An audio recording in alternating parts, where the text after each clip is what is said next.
Hey guys, Artosis here. Kind of a cool one today. Let me explain it to you. So we have Ridesky up here in the top left. You know, this is the ongoing story of will Ridesky make it into SSL. He has been one of the top ladder Terrans in the world for like 7 years.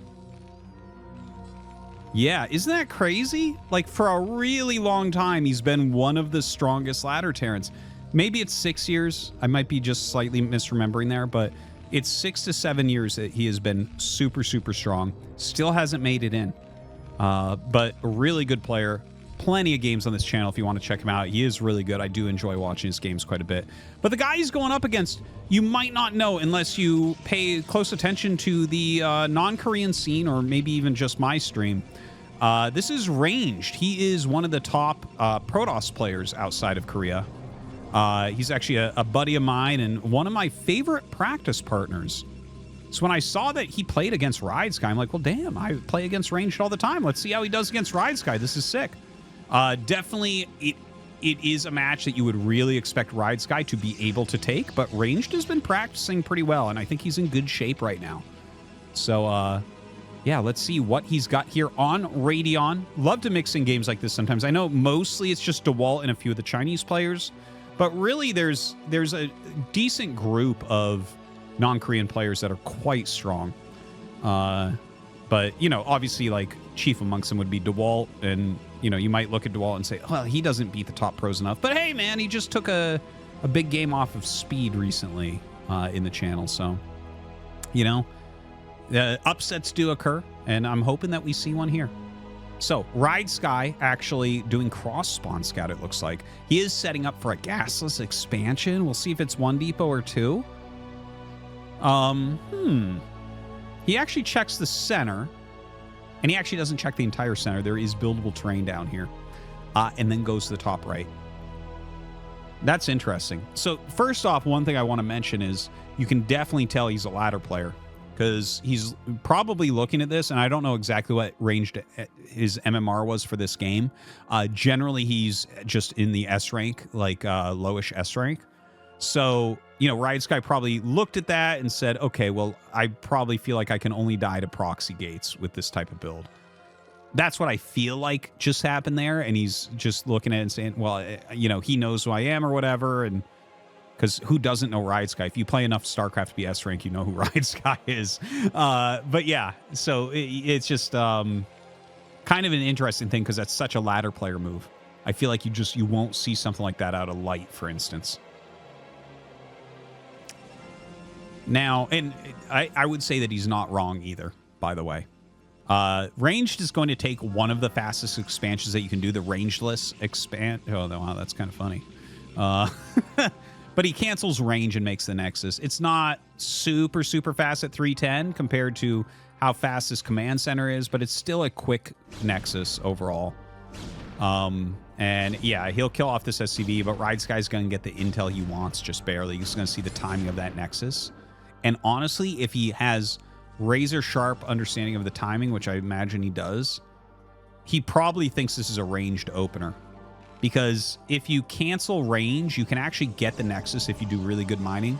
You can get the Nexus like at 305, and he got it at like 311, so it's closer to having range and expanding than not. And so you have to kind of gauge by the health of it as you click on it as your SCV dies. So I'm just saying he might look at this and say, oh, that's going to be, we're going to have the range upgrade.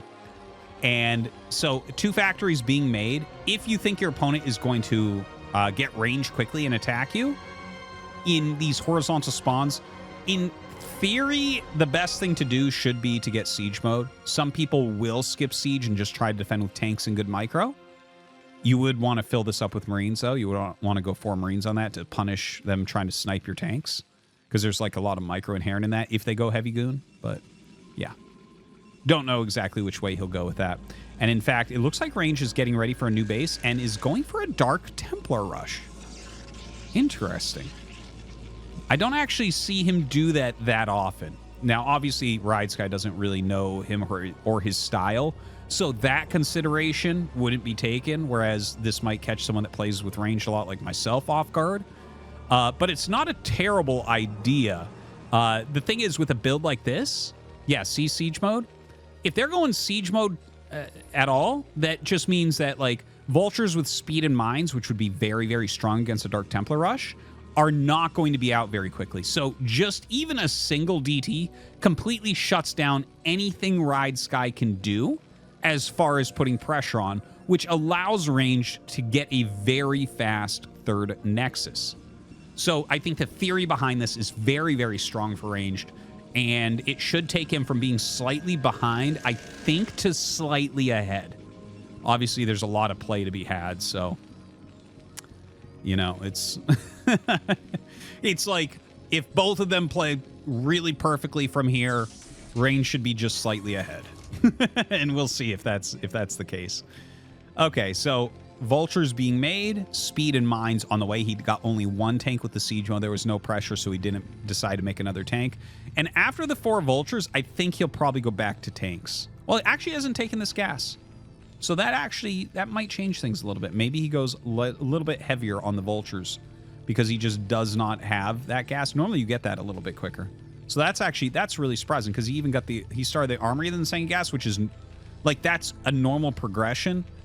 If you're an up-and-coming Terran player, you're practicing Terran a lot, and you're like, when do I get my second gas? Because that can be one of the most confusing things. Generally, you go armory, second gas, basically the same time. That's like the moment where you're going to start needing more than one geyser, normally. But with a build like this, normally you would get this with the 2 factories. You go like second factory, maybe siege mode, then the gas, then the armory. Just small differences, Anyways, he runs out here. He sees, okay, this base is going up. A cannon's already there, so can't really do anything. He's going to find, well, it's not a tight wall, but he's got enough units here. We'll see if he tries to slip by. He actually, he might have been able to get a couple vultures in there. But the thing is, stuff like that can backfire too. So observer on the way. And there's the DT really causing trouble. Okay, so this is the part that Ranged was ready for. So the vultures came out really late, and Ranged didn't even show the DT. So with all these mines in the way, if those units had been allowed to come down here, that could have been devastating for Ranged. He might have lost that base. Instead, the single DT, because you aren't going to be able to get everything, you can't get siege and mines and speed and turrets and an armory and comm stats for that move out. Right? Things have to be cut. So the DT did an amazing job of forcing the tanks back. It didn't really kill a lot. It killed like 2 Marines. But now that allows him to move up with his observer, clear out all the mines. Look at this. A turret was made. Like, this is optimistic. This was his idea, was like bring an SUV, build a turret in case a shuttle comes. Instead, the DT shut down all of his aggression. And now suddenly, look at the... Okay. Wow. Hold on. Wow, I'm like sitting up in my chair.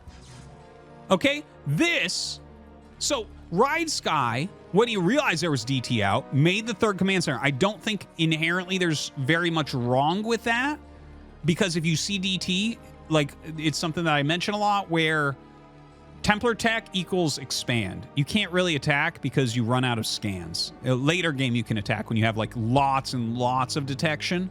And they aren't, you know, it's like impossible at that point to make Terran run out of detection. But early game, it's like kind of easy. So it's better to just expand in general. And he's adding his factories afterwards. Okay, so kind of like, I like the idea from Ridesky. But look at over here, okay? Is he actually going to expand there? That's crazy if he takes that base. Maybe he feels like it's too easy to get sniped over here. But anyways, look at the gates that he's added at this point. We have 9 gates up. And he's pumping out speed zealots. So this is turning into a 3-base all-in from Ranged. He's not making probes. He's at 57 probes. So he's pretty close to all-in here. And against the 2 factories with the later adds. So, like, here's how I can say this. If you knew that your opponent was going to just add these gateways and stay on 3-base, it would have been better to add the factories, then the command center. But if they're going to take a 4th base or tech up to Arbiter really quickly, the command center is probably better. But this is like a real opportunity for Ranged here. His supply is going to peak up real quick. He's making like every 25 seconds, he's going to have 18 more army supply. So that's a lot. Look at the amount of speed lots he has. So it's like clear the mines out, bring up the zealots, and hammer it in. There's not a lot of buildable terrain here. It's just these little, like, darker spots that you see. These are the buildable spots. Everything else is not buildable. So you can fit, like, a depot or 2 turrets in these general areas. Now, here we go. There's almost nothing here, dude. Like, okay, he brings a lot more units down. It is a good-sized army. If he tries to move out, he's going to be screwed. Look at how many speed lots. Now, these goons are out of position, by the way. He pulls back, pulls back, pulls back. No mines here. And here we go. He's going to attack. Here come those speed lots. Getting in on top of these siege tanks. Ridesky's dead. Holy crap. Holy crap. He is completely screwed. Really good play here from ranged. Very good plan overall. He might have broken Ridesky if Ridesky had been set up, but when Ridesky moved out, it was completely the wrong call there. I think he wasn't really aware of how many zealots were out. It feels like range caught him off guard with these choices multiple times and is just crushing through. Crushing through. And yeah, like you can't stop this from here. There's like literally no way. You could have 20 flashes all playing, each of them controlling 1 vulture, and they wouldn't have any chance to win this game. Ridesky is going to get completely destroyed here. Like, look at this. The Zealot's just coming up. He's dragging mines. He's getting on top of the tanks. The Dragoons are coming up the ramp. And during this time, 4th Nexus going to get saturated, just continuing to make units. Another gate. He's adding another pylon to add more gates over there. Ridesky is trying so hard to not die right now. His SCV count has fallen a little bit. This area is completely open, so he could attack into there as well. I think getting on top of the factories is fine. Offensive GG and out. Oof. So bad manner. Well, dude, it's an American Protoss player. What do you want, I guess? Oh, I'd be steaming if I were Ridesky. Steaming. GG. All right. Well, congrats to Rain taking out Ridesky. Strong victory. That's it. All right. Hope you guys enjoyed. See you next time.